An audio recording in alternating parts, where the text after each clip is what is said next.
Welcome, everybody, to the EAP Counsellor Podcast. I'm your host, Lou Lugston. Today, I'm thrilled to be joined by Dr. Lynsey Byrom, a clinical psychologist with over 15 years of experience supporting people and workplaces to build healthier lives and cultures. Lynsey has worked across defence, law, finance, health, and corporate sectors and offers everything from one-on-one therapy to large-scale psychoeducational workshops and seminars. She's deeply passionate about helping people live rich, full, and meaningful lives while navigating stress, pain, and pressure. And she has a beautiful way of making mental health practical, human, and workplace relevant. Lynsey, thank you so much for being here, and I welcome you to the podcast today. Thanks, Lou. It is wonderful to be here.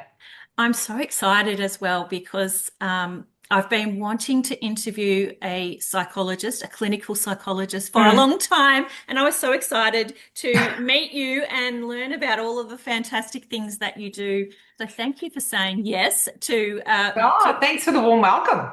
My pleasure, absolute pleasure. Everybody, today's podcast, you're going to learn so much from Lynsey. She has so much experience. And as I said, I'm really excited to be interviewing Lynsey because we're really going to learn a lot from her experience. And again, as you know, we're all about being practical, being proactive, being preventative, and sharing information on this podcast. So today, everyone, you're in for a good one. Lynsey, you've worked across some pretty high pressure industries like defence, law, and finance. From your perspective, what are some of the biggest wellbeing challenges you've seen and you're seeing in workplaces today?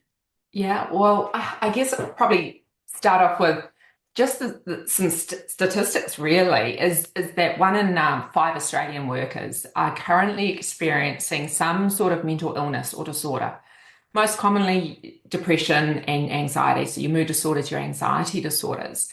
And so that means if you're working in a team of 10, you've got 2 colleagues that are currently experiencing some sort of mood disorder, an anxiety disorder, a substance use disorder, eating disorder, or a trauma-related disorder. And then you add on to that, furthermore, there's 1 in 6 of us that are experiencing some sort of mental illness symptoms. So that's things like your worry, your stress, your fatigue, and your sleep problems. So there's a lifetime prevalence where it's 43% of Australian adults are experiencing some sort of mental illness at some point in their lives. So this is widespread across workplaces. And so you think that you've got these workers turning up really struggling. And then you add on top of that challenges that are specific to the workforce or the workplace, I should say, sorry, where you've got things like, well, first of all, as I was just saying, people trying to show up, presenting as their best selves when they're not, when they're hurting, when they're struggling. Yes. And then you've got a lot of stress and burnout. This is what I'm seeing a lot of at the moment. Demanding workloads, people feeling under-resourced. You've got lack of role clarity or insufficient training. People feeling micromanaged or a lack of autonomy and trust in themselves. You've got workplace traumas and incidences. And then you've got this organisational change, which is definitely contributing to stress and burnout in workers. 50% of Australians also experience bullying. So you've got a lot of interpersonal challenges. Absolutely. That are affecting people's well-being. And what we saw from COVID is people working from home, and that brought a whole different set of challenges that threaten people's well-being. There's isolation, there's feeling of disconnect and loneliness, difficulty switching off from work mode to home mode, difficulty staying focused and motivated while at home. And what I'm also seeing more sort of in people entering the workforce now, and also with some of my clients that are sort of leaving defence or sporting careers, is this increasing focus on a search for purpose and meaning in their work. Yes. Yeah. And when they haven't quite got that match right, the impact that that has on well-being. And So, it has a significant impact, doesn't it? oh, totally. Yeah. Yeah. Because And there's a lot of identity linked with some careers. So yeah, if that's out of kilter, then the well-being of the worker can, yeah, severely be impacted. absolutely everything that you just mentioned there, and it's like an endless list, isn't it, um, of issues, challenges, concerns that people are facing and working through. It's multi-layered too. Oh, Yeah, it's massive. We're very lucky we have people like you out there helping our employees and business owners and leaders as well. Do you think, or have you noticed? You did mention COVID mm. just before, and I know I have noticed a lot or an increase in mental health challenges, in my private practice during COVID, but especially post COVID. Um, what has changed, would you say, in recent years post pandemic and or with the hybrid work? Like what changes have you noticed? I think it's when one of the things that I'm noticing is when workers have got um, a feeling of control over their work arrangements, they seem to thrive. When some workers are being forced to go back to the office post-COVID, and they're then feeling a stress about having to return back. Some are really enjoying the hybrid environments. Some people really struggle working from home and they can't wait to get back to the office and have the water cooler talk. And there is Yes. no one size fits all. And so No. having flexibility in those sort of workplace working structures is really important. I think during COVID, absolutely, I was in a sort of a booming industry, unfortunately, Yes. where because I think people were trying to, there was just so much anxiety around that time, so much stress, so much grief and pain. Uh, Mm. there was a lot of people just really struggling. Absolutely. Yeah, as I said earlier, I noticed that too. And sadly, it hasn't diminished as such. Yeah, we still have so many people suffering, struggling, Mm. feeling challenged, and just trying to navigate to the workplace. And the changes there as well, of which there's lots of positive with that. But Mm. there's also a lot to navigate, with that as well. So it's definitely been a challenging 5, 6, however many years. Yeah, it's huge for people. And if work is one part of our life, but it's also where we spend a large amount of our time. So if that one part of our life isn't going quite right for us, the impact of that or the toll on that of our well-being is Mm. massive. So it is an area that's really important to, to get right. Absolutely. And as you say, I mean, we spend more of our time, like generally speaking, more of our time at work than anywhere else, like Absolutely. over We the can span spend, of a lifetime. So yeah. we do want to get it right. Yeah, well, like we absolutely do. You mentioned too, when I first introduced you and you were talking about just some of the industries that you've worked in and challenges that you're seeing. A lot of those challenges that you mentioned link in with psychosocial risks and hazards. So I Mm, think, going forward with legislation that's always been there, but with, mm. regulations coming in to Victoria, later in the year, there's a lot that's going to, a lot of positive is is going to happen, fingers crossed,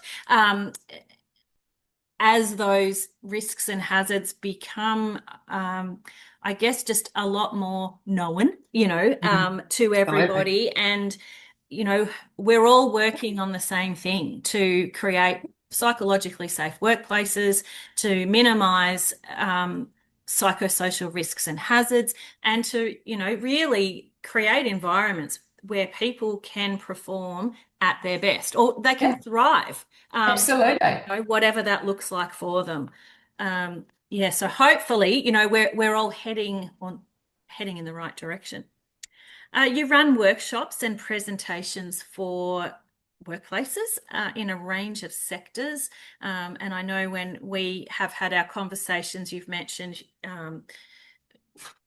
workshops around stress management, right through to, say, communication skills. What Mm. kinds of topics are resonating most with teams and leaders right now, would you say, or what do you find workplaces are asking for? Yeah, well, just given the challenges, the wellbeing challenges and work challenges we've just discussed, a lot of the topics that seem to be really sought are those stress management, relaxation skills. It's all about that burnout prevention and also recovery is really a hot topic. There's this real, as you just said, thriving. I love the word thriving. We want people to thrive in the workplace. And in order to do that, we have to be the best version of ourselves. So, workshops on building general self-care, well-being skills, lifestyle factors like sleep Mm. um, are really important. We talked about interpersonal communication skills. We spend more time with our colleagues sometimes than our family and friends. And so if we can't manage those collegial relationships, it can really take a toll on our well-being. So having interpersonal skills where we can have respectful communication, assertive skills, boundary setting skills, for leaders, how to give constructive and fair feedback. Yes. Things like any of those communication skills are often asked for. Um, that psychoeducation about mental illness. We want it just like we know what the physical hazards are in a workplace, the psychological hazards, so that this becomes just destigmatized, common knowledge. So building up education around what is mental illness, but also building a competency about, oh, how do I respond to a staff member when they are struggling? Mm. Do I know how to refer them to the EAP? Is there Are You Okay posters around the workplace? So workshops around that. And I guess the other one that comes to mind is about values work. So Yes. that's getting, what passions do workers have? What drives them? What motivates them? What qualities are important to them, so that they've got some meaning and purpose in their work. So they want to show up to work. And it Yes. means that leaders are getting the best out of their workers because they've got happy workers. Absolutely, and aligned workers, to the values. You're Absolutely. speaking my language there. Well, everything Yeah. that you mentioned, values. That there's no point having values, workplace values, if they're not used, looked at, discussed. They're guiding lights, and it's such a proactive way to lead, but also, it's your culture right there. Mm. And then, Mhm. so bringing them to life makes so much sense.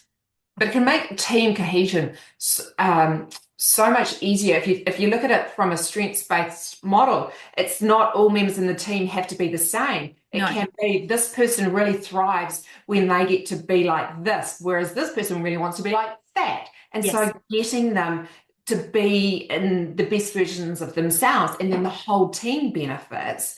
So in terms of productivity and mm, performance, everyone wins. But absolutely. identifying that is And that's important. what we want. It's the win-win for Absolutely. everyone. Because when our people are winning, the business is winning, and their clients, customers are winning.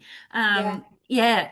So, education and the workshops and the presentations that you do, they're not only so needed and not only really interesting as well. Like I obviously you're talking to the converted here, but everything that you mentioned, I think everyone needs to know Yes.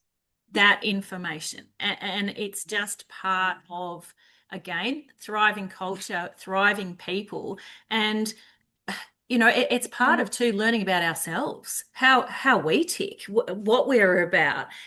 So then, we Absolutely. can contribute in ways that are really meaningful and purposeful as well. Yeah, self-awareness is massive. It is, isn't it? For Yeah. business owners and leaders trying to improve staff or employee well-being, but they're unsure where to start, because I know, like, I come across a lot of people that are keen, they're interested, but they don't know where to start. What's Yeah. one small practical thing that they could do this week to make their workplace feel safer and more supportive?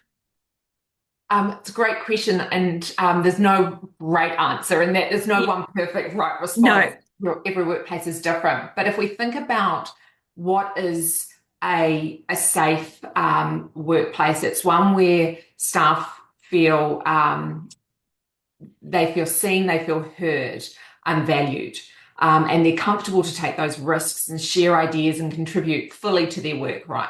So it's about them being able to express concerns without fear of negative sort of consequences. Yep. So it's about doing one thing that can lead you to that end goal.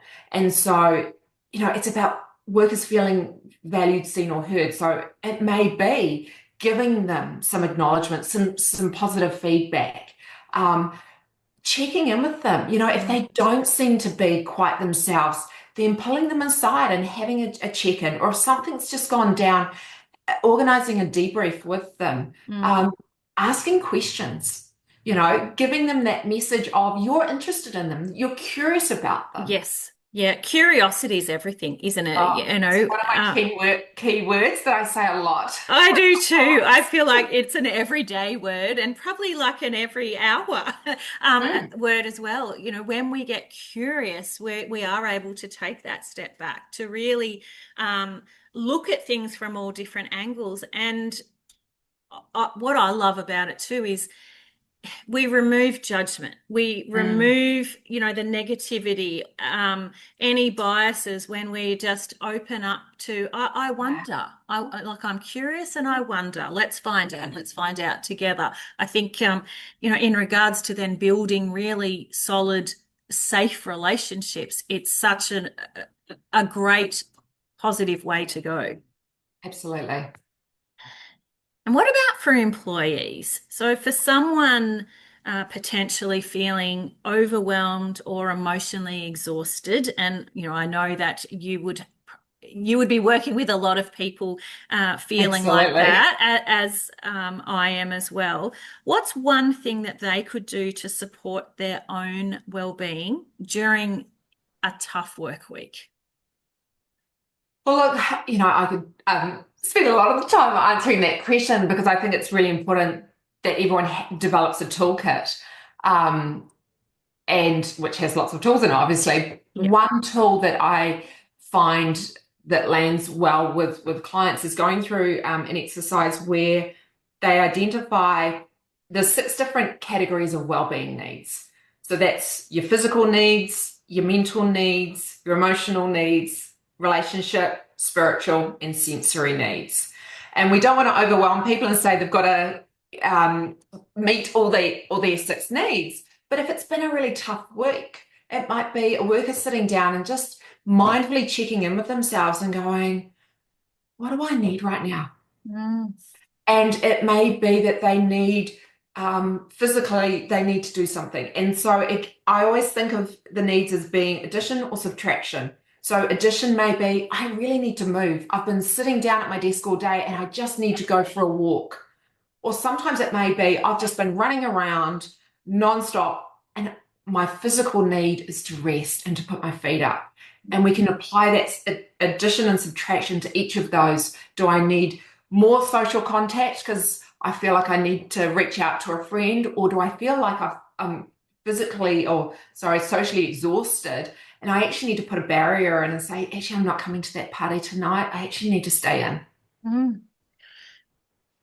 I love it. Um,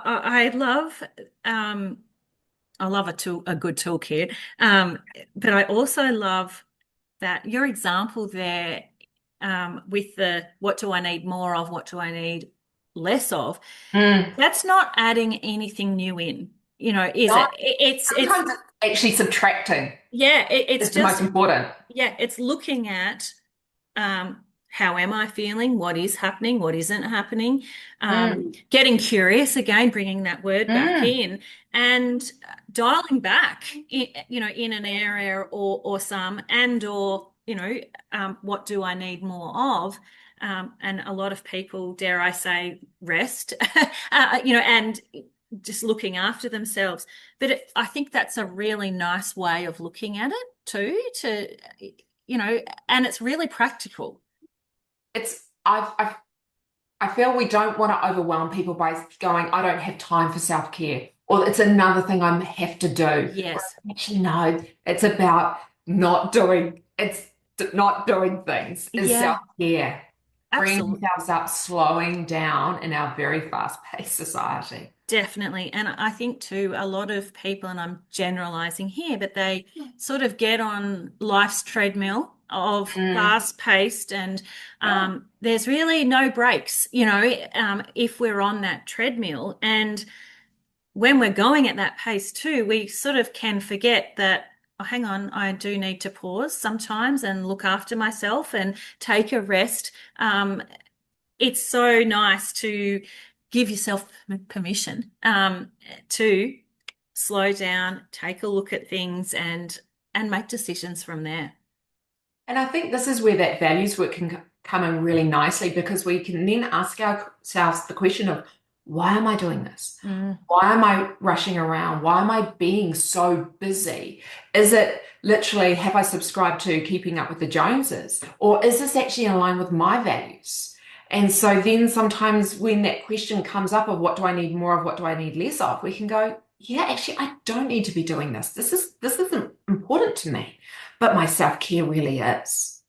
Absolutely. That is a fantastic activity, and um, you know, suggestion for the toolkit. And yeah, I would love all of our listeners to really, to write that down, and have a go at it, because I think it's a very empowering activity to Mm. do. And I'm sure everyone or anyone who has a go at it will really gain some interesting insights, Mm. and we'll have some takeaways in regards to what to do less of, and or something just to do a little bit more of, so that they're operating, or so that they're functioning better, Absolutely. in a particular area, or a few areas. Because if they spend a bit of time with it, what you can actually do is get different options under each of those different categories. So you're building up a buffet, and at different times, it's like you can go to the buffet and go, okay, what do I want to take this time? And then Yes. in 2 weeks' time, you might come back to the buffet and go, actually, I'm going to pull out this one, right? So the more that you put in, the more options you've got down the track. Love it. Oh, I'm ready for the buffet. I'm really looking forward to hearing you explain ACT in when you're answering this next question, because I think Mm. a lot of people may have heard of it, may not, Mm. and but might not exactly know necessarily what it is. So Mm. you use acceptance and commitment therapy, known as ACT or ACT, ACT. Act. Yes, in your clinical work. For those who aren't familiar, can you explain how ACT works and how it might apply to navigating, say, stress or pressure in the workplace? Yeah, sure. So ACT is it's a science-based, evidence-based psychotherapy, and it focuses on helping clients develop skills to respond to difficult thoughts and feelings, to also respond to challenging situations in ways that are values-based, so that they're less reactive and more grounded in their responses to challenging situations. It's a very practical therapy, and it can be broadly applied to not only your mental illnesses such as depression and anxiety, but as well as to mental illness symptoms, so your sleep difficulties, your stress, and to life's challenges, to interpersonal challenges and things like that. So it's widely applicable. And so if we think about in terms of how it might apply to navigating stress or pressure in the workplace, it's I do a lot of this with clients. We spend a lot of time in this, and it's as I said, it's very practical. So we might spend some time in session actually practically doing exercises where there'll be mindfulness-based practical exercises to work with the feelings of anxiety or the feelings of stress, the physiological sensations that come with that, the tightness in the chest, the butterflies in the stomach, or the muscular tension. And we'll offer different ways of responding to these feelings so that they don't hijack the worker, so that they're not responding in ways that can result in a downward spiral. So things might be, if people are feeling very stressed, they might go, oh, I'll go home and have that glass of wine, and then that becomes two, or they'll turn to other substances. And it's about going, okay, so what else can we put in the toolkit? And we'll go through practical exercises. The other part of work will be around what's going on up top. So, cognitive exercises, so that when your mind's whirring and it won't switch off, we'll look at, again, mindfulness-based exercises to change the way that people relate to those thoughts so that we don't get engrossed in them, we don't get hijacked by them. And instead of our behaviors being governed by these thoughts, these stress thoughts, anxious thoughts, we come back to the values. We're grounded and we add choice. We empower the worker to go, actually, how do I want to respond to this challenging situation that's consistent with my values, as opposed to I'm being hijacked by this anxious thought that's telling me I've got to do X, Y, Z. So an example might be an anxious worker going, oh, I'm grounded and I'm noticing my mind is saying, I've got to stay late and clear all my emails. And noticing this fear of I have to do it, or otherwise I'll be letting people down. And it's about that ability to go, but what are your values? Yes. My values are about self-care. My values are about taking care of myself, which means my behavior that I'm actually going to do is I'm going to leave when everyone else does. And those, not urgent emails, wait till the next morning. So good. And, what just came up for me, a couple of words as you were talking through that, boundaries. It's a lovely way to investigate your boundaries, get really clear on your boundaries in regards to your values as well, and really learning how to be aligned and what that feels like too. And the difference in the body and in the mind when we are in alignment versus when we're not, because it becomes very clear, doesn't it, when we're not? Absolutely. Yeah. We call them towards moves in ACT, where if we do an action that's values consistent, we instantly feel, that sense of, this is me being the best version of myself. I'm showing up how I want to show up as a worker or as a parent or partner or whatnot. But we get that feeling. I often call them the warm fuzzies, but it's that, it feels right in that sense. Love it. There's so many things in your toolkit. It's amazing. Everyone needs to go and see you just to, We all need our toolkits, that's for sure. We do. We absolutely do. Thinking about psychological safety in the workplace, I'm really interested to know, what role do you think psychological safety plays in performance, not just mental health? And whilst thinking about this, what do you see are the signs potentially that a workplace might be unsafe even if it looks fine on the surface? Yeah, great questions.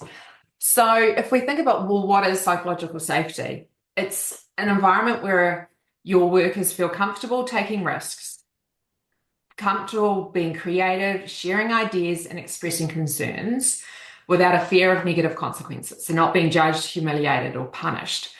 And so with that culture of trust and respect, individuals feel safe to be themselves and contribute fully to their work.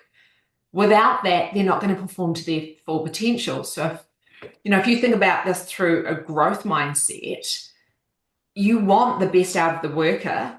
Their performance is going to be heightened if they're in a psychologically safe workplace. And so we have this term presenteeism where you've got workers, they're showing up, but then they're under delivering on their potential. They're not being contributing to innovation of the business because they haven't got capacity to do so. So absolutely, you've got this presenteeism impact on performance. To answer the second part of your question about what are some of those signs, I guess it's the reverse of all of that. You don't see people thriving in the workplace. You don't see people feeling comfortable to raise concerns or share ideas. They're not taking risks. There is another sign is their fear of making mistakes.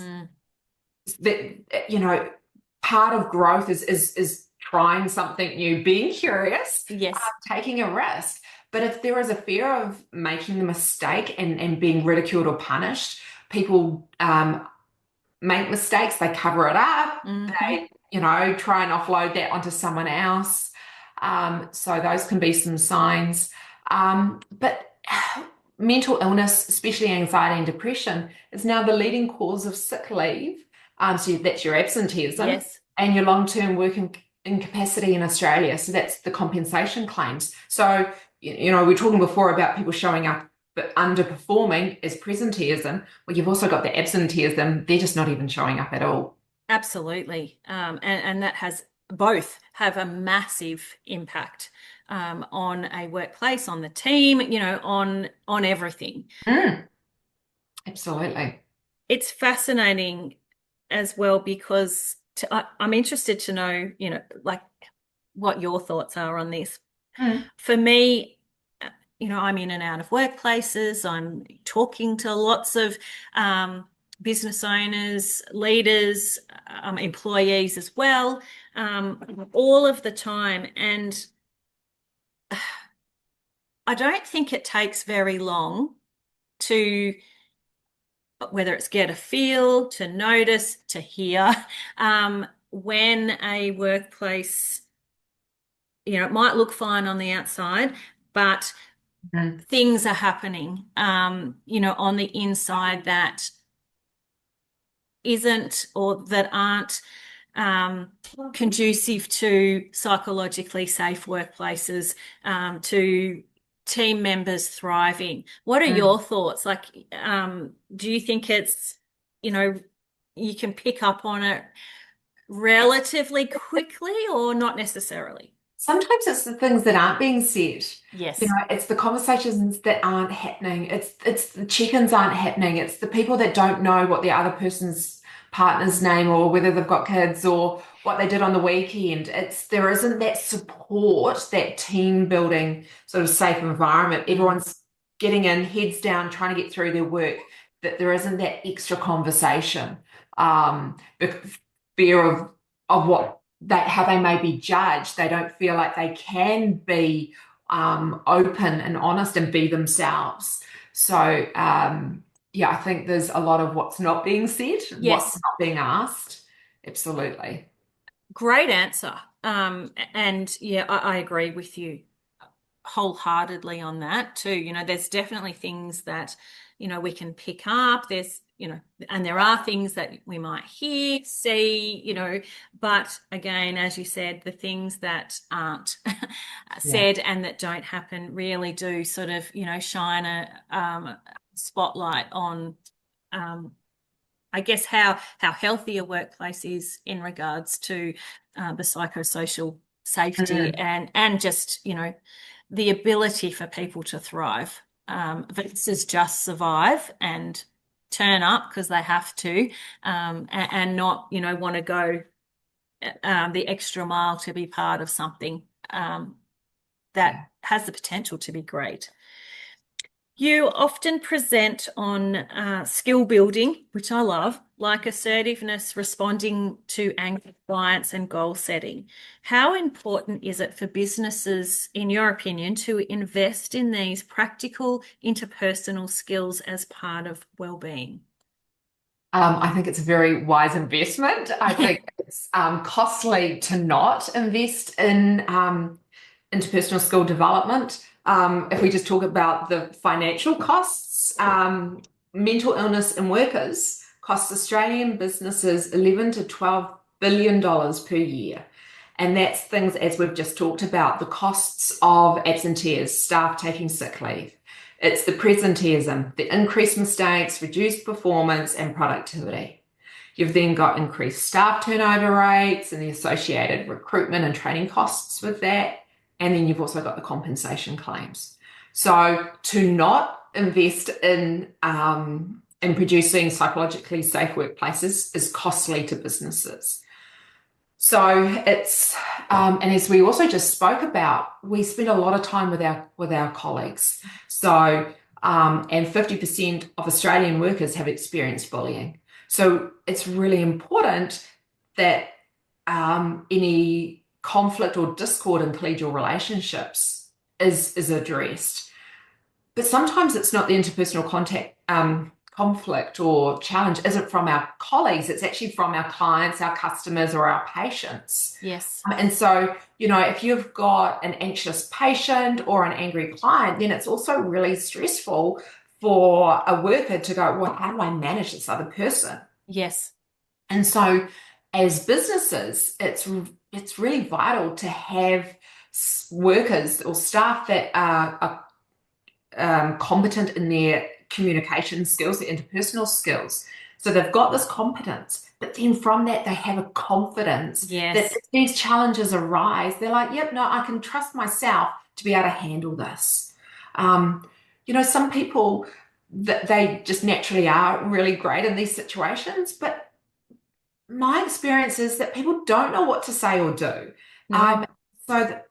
Being able to be led through different examples, it really empowers them to be able to go, yeah, I've got this. Absolutely.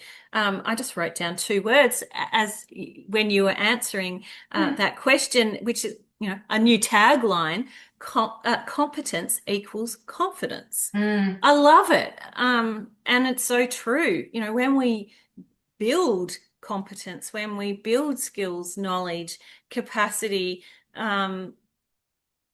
all the skills that we need to be performing the role that we have been employed for, that can't not boost some confidence. Yeah, absolutely. I love it. Often in ACT we'll talk about the feelings of confidence come after the actions. Yeah. And so it's like the behavior's got to come first. Often we'll go, oh, I'll do that when I feel confident. It's like, well, where are you going to get that confidence from your local supermarket shelves? It's like, no, you've got to build the skills, the competence and the behavior. And then once you do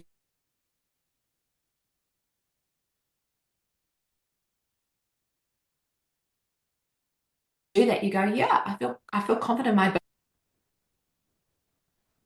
We just have had a little Zoom, a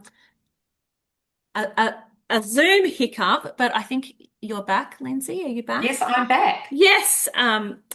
Sorry, everybody. Zoom, has its moments. It's very, well, Technology. It's windy, it's rainy, it's freezing. So I think Zoom might have said, come on, like, I know, winter has struck. It has, but we are back. And yeah, absolutely agree. Competence equals confidence. And I love that through your work with your clients, using ACT as a modality, as part of the toolkit. It's makes so much sense, and it's a great great way to develop confidence, the doing part. Yeah, they're very lucky to be with you and learning those really important things. This is, well, it's not a tricky question as such, but like I'm curious to learn your thoughts here. If you could offer one message to workplaces right now, something every employer and employee needs to hear when it comes to well-being, what would it be? And I apologize, trying to say what would one thing be? Because there are lots, but in your opinion, what's something that would be fantastic for everyone to hear? I think one of the things that I hear more and more and more is about stress. And I think stress is such a common threat to our well-being. And so one little, I guess another tool, if you want to put a tool in your toolkit, is if we just think about stress, first of all, the word was borrowed from engineering principles, where stress is used to describe the amount of load or weight a structure can take before it reaches its breaking point. So in psychology, we then applied this to humans, and it describes the state that we can get into when the load we are bearing and the demands of our lives exceed our ability to cope. And so I often will think about humans as being like a bridge. And so it's about, okay, how much load am I bearing? Am I starting to get wobbly? Right? We don't want to hit breaking point. Yes. And so I guess one message or one question I would say to everyone, whether they're an employer or an employee, is what can I do to take some load off my bridge, and or what supports can I add to the foundations of my structure, my bridge? And if we can do one or the other or both, then we've worked towards reducing our stress and improving our well-being. And you could link that back to those 6 needs that we just talked about. Yes, as well. I love it. That is fantastic. And I didn't know that the word was borrowed from engineering practices. That's really fascinating. And it's a great way to talk about stress. And it's very human friendly, to have conversations from that viewpoint. And again, another really practical tool, way of thinking, strategy in the toolkit. And I hear the word stress all the time as well. Yeah. So it doesn't surprise me that when we're trying to find that one thing that we'd like to share, stress seems to come up in, oh God, it feels like every conversation that I We're being have. pulled all Yes. directions all the time. Yes, Demands are just going up, up, up. definitely. That's fantastic. Thank you. Lynsey, thank you so much. Your mix of deep clinical knowledge and real world workplace understanding is such a gift. You've given us so many, not just one, so many practical ideas and reminders too that well-being doesn't have to be complicated, but it does need to be intentional, which is really, really important. If people want to learn more about you, your workshops, your supervision, and your therapy, where can they find you? So my website is probably the best place to find out about me and my work. I'm sure that'll be in the show notes, but it's lynseybyrom.com.au. And that has information about my individual therapy, the workshops and presentations I offer to businesses, but also the supervision that I do with psychologists and other allied health professionals. You can send a message to me via the contact page on my website, as I'm always really keen to, not only with my individual clients, which is tailoring their own toolkits, but Yes. also businesses and going, well, what's the workshop, what's the presentation, what's the gap, where's the need, and tailoring the presentations or workshops to what the topics are that workplace would really benefit from. Wonderful. And you're based in Geelong? I am based in Geelong. Yes, so we're very lucky in Greater Geelong to have you. And in regards to your client work and say workshops, supervision, Mm. etc. How do you provide your services? Are you in person, Zoom, Teams? What I'm so what do you do? I'm both.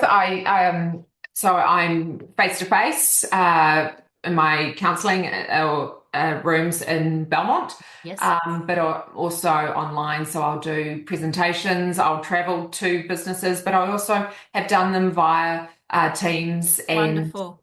yeah, through video calls, and that's also been Australia wide. I've Great. delivered those.